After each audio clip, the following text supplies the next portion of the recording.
मैं अरफाज डैंग से नफरत करता हूं, इसलिए मुझे अरफाज डैंग का मकान तोड़ना है। लेकिन वो जो 40 साल से अरफाज डैंग कहीं पर रह रहा था, उसका बूढ़ा बाप, उसकी बूढ़ी माँ रो रही थी, रो रो के बुरा हाल उनका हुआ। इसी तरह आपके भी बूढ़े बाप माँ बाप को कुचल कर बाहर फेंक दिया जाएगा। कहीं बीजेपी सरकार ने ये जो पीला पंजा, ये जो फार्मूला चलाया यूपी में, वो यहां पर भी लेकर आएगी और यहां पर भी लेकर आ रही है। कहिए मीडिया में आकर कि जम्मू कश्मीर वासियों खड़े हो जाओ अपने राइट्स के लिए। इसका मकान पहले से ज्यादा खूबसूरत, अच्छा और अच्छी जगह पर बने और यह मैसेज जाए उन तमाम चोरों और लुटेरों को कि तुम अगर किसी के साथ जुल्म करते हो तो इस दुनिया में इंसाफ पसंद लोग भी हैं। किसी भी तरह की गुलामी जो है बर्दाश्त करने के लिए तैयार नहीं है, चाहे वो गोरों की गुलामी हो या फिर चोरों की गुलामी हो। Stand with Arfaz Dang. और ये अरफाज डैंग के साथ गलत नहीं हुआ, परवेज भाई आप बिलीव मी, ये आपके साथ भी गलत होगा। हुकूमत की हर दूसरी बात लेकर आते हैं। एनसी और बीजेपी कब आपस में लड़े एकदम से लेकर आते हैं। जब आगा रऊला और उमर अब्दुल्ला की लड़ाई हो, उसको आप लाएं सामने, एक्सपोज करें उन सबको। हमारे कोई रिश्तेदार मिली, लेकिन मैं अरफाज डैंग साहब को ये पैगाम पहुंचाना चाहता हूं, आपकी फंड रेजिंग के लिए हमें जम्मू कश्मीर के कोने कोने में जाना पड़े, जो ईमानदार तबका है वो आपको सपोर्ट करेगा। की पोल खोलने के लिए कहा गया कि ये जो मीडिया है ये पोल खोलेगी। अब ये पोल तो नहीं खोल रहे, ये बड़ी बदकिस्मती की बात है। दिया और तोड़कर कहां चले गए, बिस्तर में चले गए। तोड़कर कहां चले गए, अपने बाबुओं के पास चले गए और उनको बता दिया कि जो तुमने हमें हुक्मनामा जारी किया था हमने वो कर दिया। सेलेक्टिव टारगेटिंग है ये, और बहुत ही बदकिस्मती की बात है कि इस तरह से अगर शुरू जिस तरह से ये किया जा रहा है और किसी बड़े इंसान के ऊपर हाथ तो नहीं डाला जा रहा है। यानी कि रसूखदारी जहां चलती है वहां रसूखदारी चलती है, जहां दुश्मनियां चलनी चाहिए इनके हिसाब से वहां दुश्मनियां चलाई जाती हैं। तो मैं समझता हूं कि ये गुंडागर्दी जो है जमहूरियत में बिल्कुल भी ये पसंद नहीं की जाती है। आप एक जमहूरी मुल्क में रहते हैं, आप इस तरह से जो डिमोलिशन ड्राइव शुरू किए हैं ये और वो भी सेलेक्टिवली, ये बहुत ही बड़ी बदकिस्मती की बात है। आज शुरुआत नहीं हुई है, इससे पहले भी कई सारे घर तोड़े गए, लेकिन आज जिस इंसान के ऊपर शुरुआत की गई है वो एक सिलेक्टेड टारगेटेड बंदा इन्होंने चुन कर निकाला, क्योंकि वो अच्छी खबरें देता है, क्योंकि वो एडमिनिस्ट्रेशन के हिसाब से खबरें नहीं देता है, क्योंकि वो इंतजामिया के पोल खोलता है, वो कभी किसी पुलिस ऑफिसर के सामने भी खड़ा हो जाता है, वो कभी किसी इंजीनियर के सामने भी खड़ा हो जाता है। वो बेदाग होकर बेबाकी के साथ लड़ने वाला बंदा है, इसलिए ये उसको टारगेट करके 40 साल के बाद उसके घर को तोड़ा गया। उस बंदे ने वहां जन्म लिया है, जन्म से लेके अभी तक उसको ये तक नहीं पता कि मेरा घर तोड़ा जाएगा, लेकिन अचानक जेडीए वाले जाते हैं, पुलिस इतना बड़ा उनका करीब 100 से ज्यादा बंदे वहां नजर मुझे आ रहे थे पुलिस के, और जाकर एकदम से घर तोड़ दिया, न कोई नोटिस सर्व हुई। और वो चिल्ला चिल्ला कर कह रहे हैं कि आप मुझे टाइम दीजिए, आप मुझे नोटिस दीजिए। नोटिस कहाँ है, आप किस कानून के तहत यहाँ पर आए? लेकिन किसी की नहीं सुनी वहां पर, और उन्होंने घर को तोड़ दिया। और तोड़कर कहां चले गए, बिस्तर में चले गए। तोड़कर कहां चले गए, अपने बाबुओं के पास चले गए और उनको बता दिया कि जो तुमने हमें हुक्मनामा जारी किया था हमने वो कर दिया, अब हमारी प्रमोशंस हो जाए, अब हमारी ट्रांसफर हमारी मर्जी के मुताबिक फलां फलां जगहों पर हो जाए। तो ये सारी जो चीजें हो रही हैं, लगेगी आग तो आएंगे जद में कई घर। यहाँ पे सिर्फ हमारा मकान थोड़ी है। और ये जो बाकी जो साइलेंट स्पेक्टेटर्स बनकर इस वक्त बैठे हुए हैं, जिनको लगता है कि हमारे यहाँ तो कुछ नहीं होने वाला है, जो हुआ अरफाज डैंग के घर पे हुआ, जो हुआ दूसरे के घर में हुआ, अरे ये सबके इधर बारी आने वाली है। और मैं समझता हूं कि don't wait for your turn, it is the right time. और गवर्नमेंट के लिए भी, इलेक्टेड गवर्नमेंट हमारे पास है, और उनको भी इस बात को लेकर बड़ी संजीदगी के साथ एक रेजोल्यूशन पास करके एक कानून लाना चाहिए कि जम्मू कश्मीर में जो जहां पर सेटल है, जिसने जहां पर घर लिया है, उसको वहीं पर घर दिया जाना चाहिए। जो सरकार घर, एक तरफ से घर देने का दावा करती है, उसमें भी 1.5 लाख देती है सरकार, और दूसरी तरफ से 40-40, 50-50 लाख के घर तोड़ रही है, और आप सीधा ही डिमोलिश कर रहे हैं, तोड़ रहे हैं सीधा ही, आप उसको सीज नहीं कर रहे हैं। सेलेक्टिवली तो आप सीज भी करते हैं, लेकिन यहां आपने सेलेक्टिवली जाकर आपने सीधा ही डिमोलिश किया। So that is the unfortunate part. और मुझे लगता है कि सभी लोगों को, जितने भी स्टेक होल्डर्स हैं, जितने भी इलेक्टेड रिप्रेजेंटेटिव्स हैं, और एलजी महोदय जो भी है, मनोज सिन्हा साहब, उनको भी इस बात को लेकर बहुत संजीदगी के साथ सोचना चाहिए। एक प्रोपेगेंडा के तहत मत स्टेट को चलाइए, इस मुल्क को जमहूरी रहने दीजिए, इस मुल्क को सेकुलर रहने दीजिए। नफरत आपके अंदर है, मैं अरफाज डैंग से नफरत करता हूं, इसलिए मुझे अरफाज डैंग का मकान तोड़ना है। मुझे दूसरे से पैसा मिल रहा है, इसलिए मैं उसका घर नहीं तोड़ रहा हूं। तो ये सिलेक्टेड इक्वालिटी बिफोर लॉ कहां पर है, रूल ऑफ लॉ कहां पर है? आपको ये सारी चीजें अपने मुल्क में एस्टेब्लिश करनी है।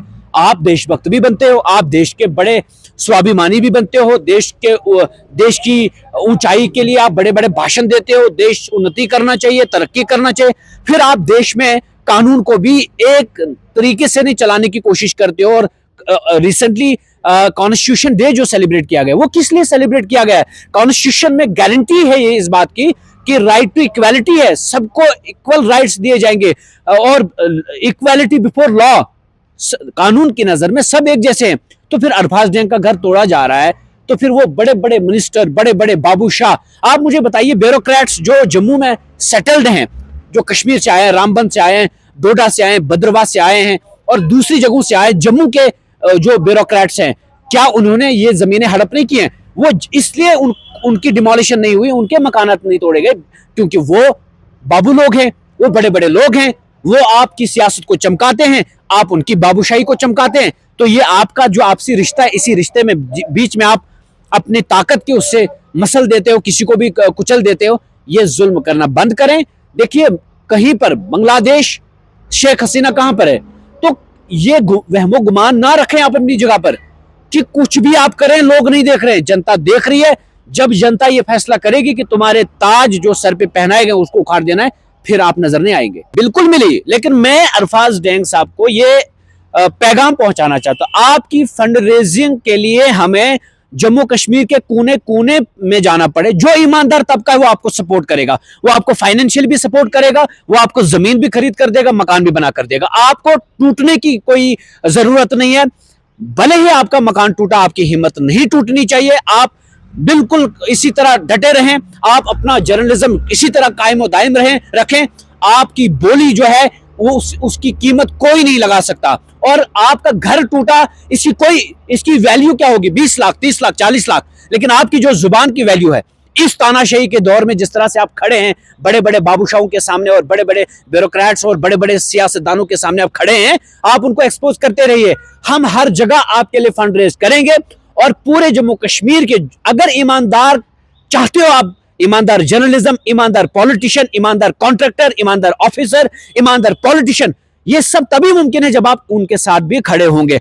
आज अगर एक ईमानदार जर्नलिस्ट के साथ ऐसा हुआ तो हम सबको, चाहे कोई ईमानदार टीचर है, चाहे कोई ईमानदार फॉरेस्ट गार्ड है, चाहे कोई कॉन्ट्रैक्टर ईमानदार है, कोई टीचर है, जिस भी महकमे में, या कोई आम इंसान है जो चाहता है कि जो ईमानदारी है वो पनपे, वो मजबूत हो और ये बेईमानी खत्म हो, तो फिर आज इस ईमानदार के साथ खड़ा होना पड़ेगा, तभी जाकर एक और ईमानदार हिम्मत करेगा इसी तरह से प्रशासन के सामने खड़ा होने का, वरना ईमानदारी का नामो निशान मिटा दिया जाएगा और जालिमों की वही कोशिश है। मैं समझता हूं मेन स्ट्रीम मीडिया जिसको हम कहते हैं, वो तो मेन स्ट्रीम मीडिया नहीं रही। मीडिया वॉज बेसिकली जिसका जो कॉन्सेप्ट, ये फोर्थ पिलर ऑफ डेमोक्रेसी है। जब आपके साथ ब्यूरोक्रेसी खड़ी नहीं होगी आम इंसान के साथ, जब एक वकील भी जब खड़ा नहीं होगा, जब एक सियासतदान भी एक आम इंसान के साथ खड़ा नहीं होगा, ऐसे में तीनों की पोल खोलने के लिए कहा गया कि ये जो मीडिया है ये पोल खोलेगी। अब ये पोल तो नहीं खोल रहे, ये बड़ी बदकिस्मती की बात है। लेकिन आप परवेज भाई, आप जैसे युवक, आप जैसे नौजवान जो जर्नलिज्म में इस वक्त बढ़ चढ़कर आगे अपनी बात रख रहे हैं, आप सब खड़े हो जाइए उसके साथ।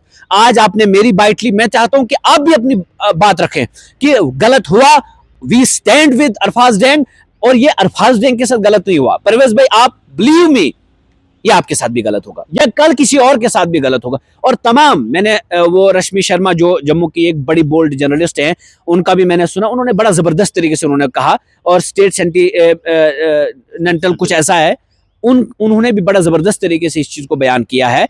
मैं चाहता हूं ये जो बड़े बड़े न्यूज पोर्टल्स हैं, डेली तस्कीन कहां पर है, मैं चाहूंगा कि वो सामने आए। मैं चाहता हूं कि जुनैद हाशमी साहब जो हुकूमत की हर दूसरी बात लगा कर लेकर आते हैं, हुकूमत की हर दूसरी बात लेकर आते हैं, एनसी और बीजेपी कब आपस में लड़े एकदम से लेकर आते हैं, अच्छी बात है, आप जर्नलिस्ट हैं, इन सब चीजों को आप हाईलाइट करें कि कब आगा रऊला और उमर अब्दुल्ला की लड़ाई हो, उसको आप लाएं सामने, एक्सपोज करें उन सबको। हमारे कोई रिश्तेदार नहीं है, इन्होंने वोट लिया है, इनको जवाब देना पड़ेगा और आप इनको एक्सपोज करिए। लेकिन आज जुनैद हाशमी साहब एक ऐसा मतलब डिस्क्रिप्शन लेकर आए सामने जो जनता को लगे कि वाकई में आप वाकई में एक जर्नलिस्ट के साथ खड़े हैं। कहिए बीजेपी सरकार ने ये जो पीला पंजा, ये जो फार्मूला चलाया यूपी में, वो यहां पर भी लेकर आएगी और यहां पर भी लेकर आ रही है। कहिए मीडिया में आकर कि जम्मू कश्मीर वासियों खड़े हो जाओ अपने राइट्स के लिए, वरना ये पीला पंजा जो है यहां पर भी इस तरह से अंदर गाड़ देगा आपको जमीन के अंदर कि आप कभी उठ नहीं पाओगे। कहिए और डेयरिंग हो जाइए, छोड़िए ये महलात, छोड़िए ये बड़ी बड़ी गाड़ियां, छोड़िए ये आईफोन से वीडियो शूटिंग करना, छोटे से मोबाइल पे भी आकर आप कहिए, हिम्मत रखिए। आज आपको जर्नलिस्ट के साथ खड़ा होना पड़ेगा। न्यूज इनसाइडर मसूद साहब जो इसी डोडा के रहने वाले हैं, मैं उनसे भी रिक्वेस्ट करूंगा कि इतना बड़ा न्यूज पोर्टल है आपका, लाखों के हिसाब से आपके फॉलोअर्स हैं, करोड़ों के हिसाब से आपके फॉलोअर्स हैं, आइए और दिखाइए आज सरकार के खिलाफ, क्योंकि सरकार के खिलाफ, एलजी महोदय के खिलाफ बोलना पड़ेगा। और आज हम जिस धाने पर खड़े किए जा रहे हैं ये हमारे लिए सही नहीं है। एलजी साहब आज यहां पर हैं, कल चले जाएंगे वापस, और ये जो बाबू शाह लोग हैं कल रिटायर हो जाएंगे। लेकिन वो जो 40 साल से अरफाज डैंग कहीं पर रह रहा था, उसका बूढ़ा बाप, उसकी बूढ़ी माँ रो रही थी, रो रो के बुरा हाल उनका हुआ। इसी तरह आपके भी बूढ़े बाप, माँ बाप को कुचल कर बाहर फेंक दिया जाएगा। ये स्टेट, ये जो सरकारें, ये किसी की नहीं है, ये गुलाम बनाना चाहती है हमें, और हम गुलामी की जिंदगी को बहुत पहले त्याग दिए हैं। 1947 में हमने, महात्मा गांधी जैसे महापुरुषों ने हमें आजादी दिलाई है। हम अब पीछे उस तरह से हटने वाले नहीं है। हम किसी भी तरह की गुलामी जो है बर्दाश्त करने के लिए तैयार नहीं है, चाहे वो गोरों की गुलामी हो या फिर चोरों की गुलामी हो। हम इन सब के खिलाफ लड़ने वाले लोग हैं, जुबान खोलकर बोलने वाले लोग हैं। न हमें हमारे अकाउंट्स में किसी का पैसा जाता है, न हम किसी की बुजदिल बनकर जीना चाहते हैं। जिंदगी एक बार मेरे रब ने हमें दी है, जिंदगी एक बार जाएगी, लेकिन जब भी जाएगी तो लड़कर जाएगी, और सीना तान कर हम जाना चाहते हैं इस दुनिया से रुखसत होकर। हम किसी की गुलामी करके आगे नहीं जाना चाहते। आज हम सबको खड़ा होना पड़ेगा अरफाज डैंग के साथ, और ये विक्टिमाइजेशन जो है इसको खत्म करना पड़ेगा। तमाम, चाहे मीडिया वाले हो, ऑफिसर जो ब्यूरोक्रेसी में है, उनको भी स्टैंड लेना पड़ेगा।